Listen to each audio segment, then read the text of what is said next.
क्या आपने कभी सोचा है कि एक साधारण सा पौधा जिसे लोग नशे की चीज मानते हैं, वो आपको ब्रह्मांड की सीमाओं से परे ले जा सकता है? क्या कोई ऐसा बीज है जो नशा नहीं बल्कि ज्ञान की चाबी हो सकता है? जरा सोचिए, अगर कोई पौधा आपको अपने भीतर की सबसे गहरी चेतना से जोड़ सके, अगर एक वनस्पति आत्मा और ब्रह्मांड के रहस्य खोलने की कुंजी हो, तो क्या आप उसे सिर्फ नशा कहेंगे?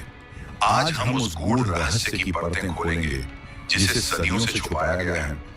यह कहानी है भांग की, एक ऐसा पौधा जो शिव का प्रसाद भी है और आधुनिक समाज की घृणा भी। कल्पना कीजिए, एक ऐसी रात जब आकाश पूरी तरह से शांत है, तारे मानो कुछ कहने को तैयार हैं, और एक साधु हिमालय की गुफा में बैठा है, आंखें बंद, शरीर स्थिर, लेकिन चेतना किसी और ही लोक में तैर रही है।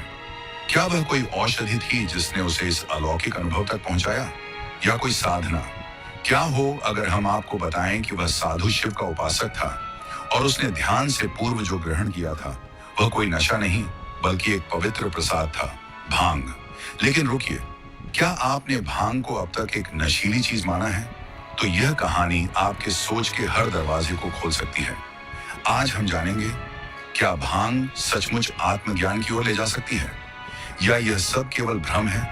इस वीडियो को अंत तक देखिए, क्योंकि जो आप जानने वाले हैं वो आपकी चेतना को झकझोर सकता है। अगर आप भी सत्य की तलाश में हैं, तो इस यात्रा में हमारे साथ चलें। चैनल सब्सक्राइब करें और रहस्यों की गहराई में उतरते रहें। भांग एक शब्द जिससे कई लोग डरते हैं तो कुछ आकर्षित होते हैं, लेकिन बहुत कम लोग हैं जो इसके असली रहस्य को जानते हैं।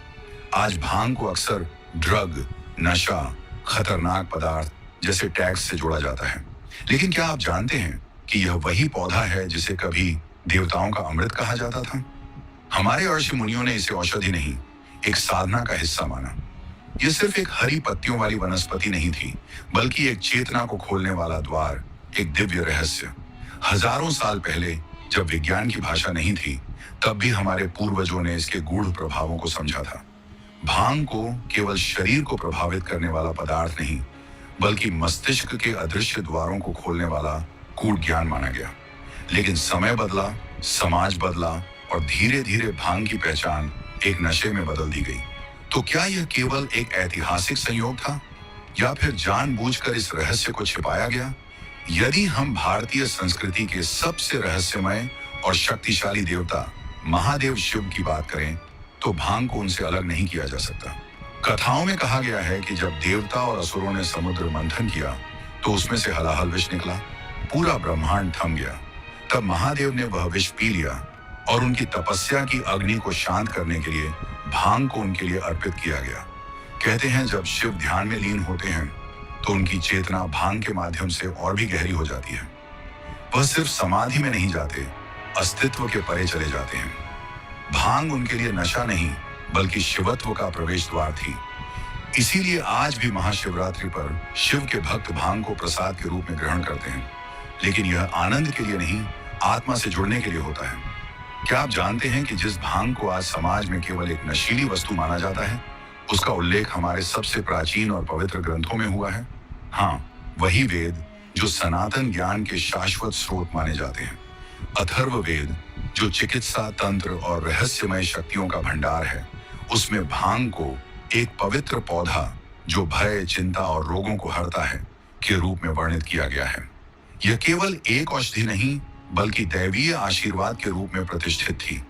इसमें कहा गया है कि भांग मनुष्य की चेतना को शुद्ध करती है और आत्मिक उन्नति का मार्ग प्रशस्त करती है। ऋग्वेद में जिस सोम रस का बार बार उल्लेख मिलता है, उसे लेकर कई विद्वान मानते हैं कि वो कोई और नहीं बल्कि कैनबिस या उससे संबंधित कोई औषधीय संयोजन हो सकता है। सोम को अमृत कहा गया, वह पदार्थ जिसे देवता स्वयं पीते थे और जिससे अलौकिक शक्तियां जागृत होती थीं। वहीं तंत्र ग्रंथों में भांग का उपयोग विशेष रूप से ध्यान, साधना और मंत्र सिद्धि के लिए किया जाता था। कई तांत्रिक अनुष्ठानों में भांग को प्रसाद के रूप में प्रयोग कर साधक स्वयं को भौतिक जगत से मुक्त करते थे, ताकि चेतना को ब्रह्मांडीय ऊर्जाओं से जोड़ा जा सके। स्पष्ट है, भांग केवल एक वनस्पति नहीं थी, बल्कि एक प्राचीन, गूढ़ और आध्यात्मिक उपकरण थी, जिसे समझने के लिए ज्ञान और अनुशासन की आवश्यकता थी। भांग को लेकर अगर आप ये सोचते हैं कि ये केवल भारत की परंपरा में रही है, तो आप गलत हैं। दुनिया की प्राचीनतम सभ्यताओं मिस्र, चीन, तिब्बत, मेसोपोटामिया और मध्य एशिया में भी इसका प्रयोग रहा है। चीन के महान दार्शनिक लाओ त्से ने इसे ध्यान का धुआं कहा। तिब्बती लामाओं ने इसे चेतना की गूढ़ खिड़की बताया। मिस्र के पुरोहित इसे अंडरवर्ल्ड, नेत्रलोक की यात्रा का द्वार मानते थे। अमेरिका के इंडियन शमैन इसे आत्मिक सफाई का औजार कहते थे। ये सभी परंपराएं अलग थीं, लेकिन सबने एक बात को माना, ये पौधा केवल नशा नहीं, ये एक रहस्य है। हमारा मस्तिष्क एक रहस्य है